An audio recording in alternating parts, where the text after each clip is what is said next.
Carlos Alazraqui, huh? Big fan. Big fan. Who here is a fan of him? He is currently on the show Fox's Border Town. He's recognizable from a lot of other stuff, a lot of really impressive voiceover work. Before we show the clip, I don't know if anyone knew this, but Carlos was actually the voice of the Taco Bell dog. I knew that. Yeah. I knew that. And so we actually have a clip of some of his stand-up of him doing the dog, and we're going to take it. Roll it, Graham. And guys are like, dude, you're the voice of that dog? Man, that's awesome. I bet you that voice gets you laid. I bet you you're incorrect. It does not get me laid. It may, however, get me out of a dangerous hostage situation on an airplane in the future. Everybody will die tonight! There are no exceptions! Why are you standing? I don't know if you know this, but, yo quiero Taco Bell.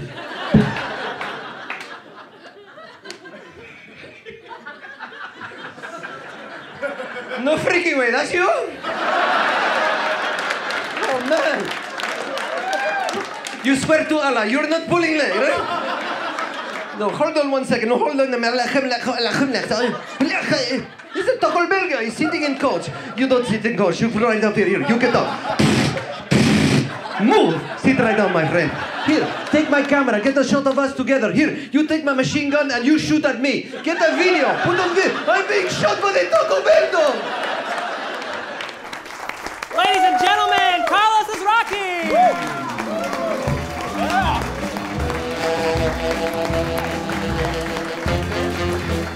hello. Hello. $45. 45. Can I hit 45? Oh, no. 45? Someone leave their cell phone? Yeah, someone left their cell phone. Well, it's ours now, Carlos. It's ours now. Dude. Gonna order some pizza, man. Unless it's Sprint, they can keep it. Do the Thrinder. Do the Thrinder app, Do man. the Thrinder app? Nah, I'm not. I don't need an app to have threesomes. It's like Don Adams. This couch, 99. That's a reference right out of the things that have been done on that couch. Yeah. Another Three Stooges reference. I'm going old today. No, I love it. I love the Three Stooges. I hate being short, and I'm already shorter. I'm much shorter than you. It's all right. My career is shorter than yours, so we're all good. Yes, mine is everlasting. I shall woo LA. Yes, it's everlasting, just like gingivitis. Can't get rid of it. Oh, you can't get rid of gingivitis? No, you can't. It's a made-up word. If you've ever seen Adam Ruins Everything, on which I was part of that show. Ooh. Adam Ruins Everything on True TV. He did a show. I was on the CSI show, but he did a show about hygiene. It's a made-up word by Listerine, which was actually a cleaning product. And they convinced people, you have gingivitis, swallow this stuff daily. Or gargle with it. There's 4 out of 5 dentists, and the 5th dentist like, we can't do this, guys. Can't do it. This is wrong. We can't make up words. Absolutely false. Well, it's good to see you. Thanks for coming on the show. Thank you for having me. Yeah. Cash. Hey. What's up? Oh, you know. I am. Thank you, Kirkland 5 Hour Energy. Exactly. Down in the backstage. Mm-hmm. The caffeine that I take does not have the, je ne sais quoi of coffee, of Starbucks, and your name on the cup and a latte, and I'm free Wi-Fi. No, I sneak into the back alley of freaking Costco and grab a box like a troll. My caffeine has my name on it and helps me write screenplays. Mine prevents me from falling asleep at the wheel and killing my children in a fiery crash. So That's a vivid description there. It's a little different. Yeah. So you got your beginnings in stand-up, correct? I got my beginnings. A long time ago, I got my beginnings on the farm. I was making the cattle laugh. Yeah, I did. How'd you get your beginnings? Yes, stand up in 1985, I think. And were you touring across the country? I did. I toured the country, and it was kind of a soulless, weird, kind of hard thing to do. And now I say it's hard to do because I have a family. I have 2 kids. Yeah. And 4.5 and a 2-year-old, and I'm giving him a bath tonight. And the 4-year-old goes, "Daddy, why are you going outside? I love you." And I go, "I love you too, Riley, but not as much as the attention of strangers at the Julian Clark show." Oh, thank you. So, more stand-up tonight. Yeah, I started as stand-up, and then that segued into voiceover work. And so how'd you get off the stand-up circuit? I got off the stand-up circuit because I did a show called The Stephanie Miller Show. It was a live show on UPN back in the day when it clink, clink, clink, clink, clink. In '95. When you pass Channel 12, you're like, what the hell is this? I got off stand-up actually before that but with Rocco's Modern Life. I was 91, 92, as we discussed. Yes, hello. Welcome. That's an epic show. That's a great show. Yes, which has Led me to Fairly Odd Parents eventually. Hey guys, Timmy Turner! My creator, Ray De Laurentiis, is out here and he's wearing the same shirt somewhere. Ray is right here. Look at Ray and I. He writes for me. He is my Dr. Frankenstein and I am his monster. Oh, nice. Timmy Turner face! But I started with Rocco. I did a little pilot in San Francisco for Rocco's Modern Life. And it was 91, 92. And I was on the road in Seattle at it was called Just for Laughs, I think. And they called me and said, the little pilot you did for Rocco's Modern Life is going to pilot for Nickelodeon. So it's going to series, rather. And that yanked me off the road. That must have been like an amazing feeling. It's amazing because you're basically entertaining drunks and a 2-drink minimum, and you're shilling liquor for these comedy clubs, and people kind of like your act, but they're couponed in, and so, hey, kind of funny, where's my cocktail? So yes, it was so nice to get off the road. I was in Seattle, and I went out and celebrated by getting a cup of red clam chowder at Ivar's. Oh, nice. At Ivar's on the water, yeah, I distinctly remember. That was before my heavy drinking days, and now I'm swilling whiskey. The two of us, right? Yeah, the two of us together, come on, drinking. knocking down the old Islay whiskeys. But yeah, that got me off the road, and that was really important. That set me off into L.A. That and winning the San Francisco Comedy Competition in '93. Move this thing just a second. Sorry, it's for camera. I mean, it looks cool on stage, cool but it on has stage. no use whatsoever. It has no use. It's no good. It's, yeah. It's like my night guard. No use. I just wear it so I can You wake lisp. up, you're like, my teeth are all gone. I just wear my night guard so I can lisp. So what came after? I mean, you've done. You have an impressive list of voiceover work. Yes. But I did Rocco, and then I did Winslow on Cat Dog. Hey, Cat Dog. And then Thank you. Yeah, love you. and lube on the greases.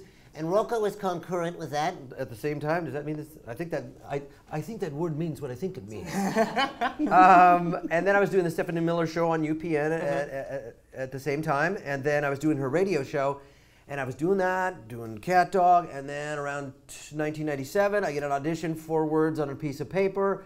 I'm living in the Valley. I drive to the West Side on a Friday. I'm like, what a waste of time. Yo quiero Taco Bell. Oh God, why am I doing this? Hundreds of people do.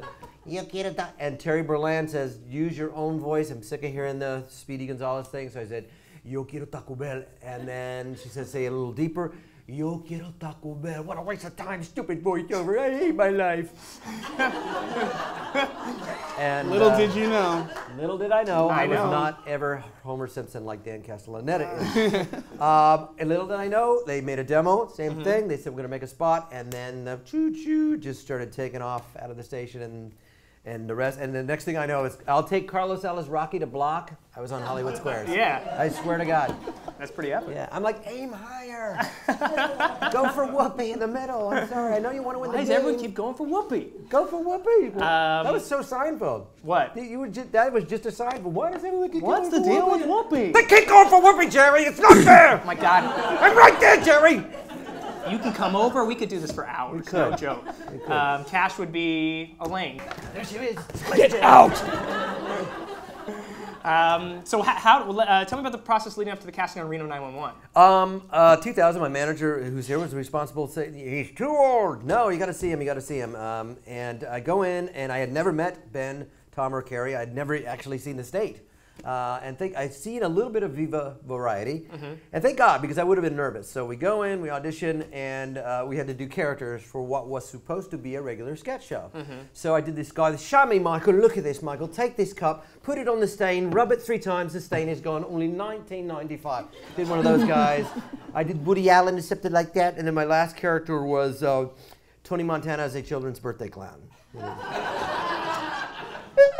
Are you like that? You're a little boy. I'm gonna make you a balloon animal. What are you crying for? Yeah, it's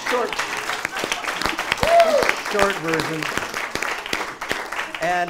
And then that got me the sketch show. We did a table read with Cedric Yarborough, Niecy Nash. Wendy was not a part of the original pilot. She came for the Comedy Central pilot. So we made a pilot for Fox with all these sketches. We do a table read. They say no. Ben, Tom, and Carrie say, we're going to do a show about cops. It's called Reno 911. Go home and think about characters. So the beautiful part was I didn't have to audition as Garcia. That was my character as a kind of an asshole racist prick. And I was proud of it. It was kind of weird. Is not a far depiction of actual cops. No, there's nobody like that. But so I did it. It sort of happened serendipitously where we did it. We met with Beth McCarthy, who was directing SNL. She came off that show to direct our original pilot for Fox. And they partnered me with Cedric Yarborough right away. They just said, you're going to be with Cedric because you're an asshole racist prick, and he's a black gentleman. And they turn the camera on. They say, drive around, make stuff up. Because at that time, we didn't have themes. So he turns on Usher on the radio, and the first thing out of my mouth is, we're going to have to listen to that jungle music. And our relationship was born. And that was our beginnings. And so, yeah, they did the pilot, and Fox passed on it. And then about a year and a half later, Comedy Central, Jim Sharp says to Ben, Tom, and Carrie, what do you got? Why, we got this already ready-made thing, like instant program. And they loved it, and we went to series in 2003. And the rest is history. And the rest is history, yeah. It was really kind of lucky, because I was never really trained in real improv. Yeah. Just that's kind of fake improv. Yeah, yeah. So it worked out for me. I didn't have to really study or pay any class fees. Mm-hmm.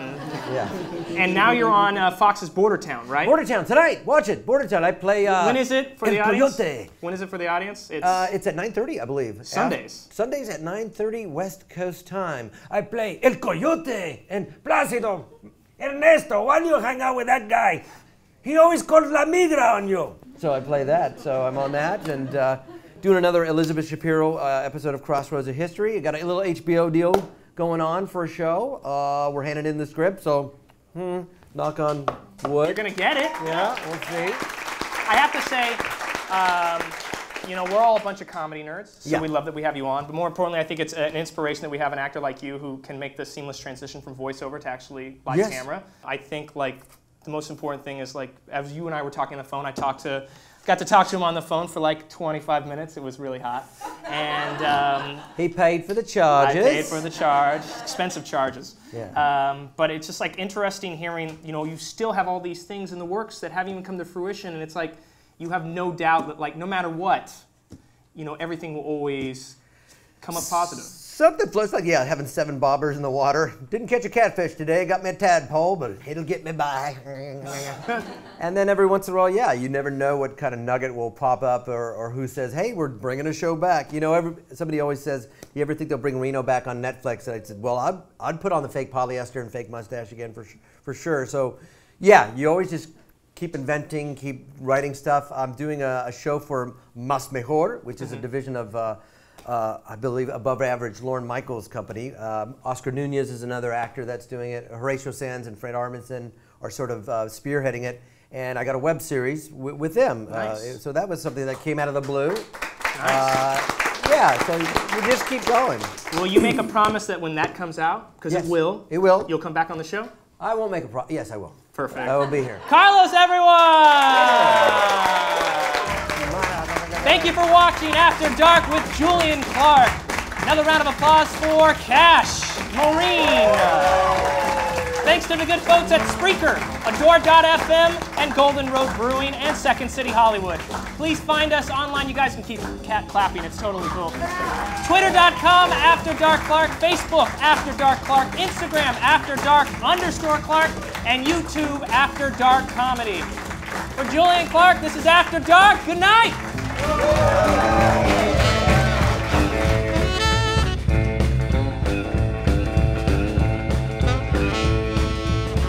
I don't remember when I dreamed you were the one.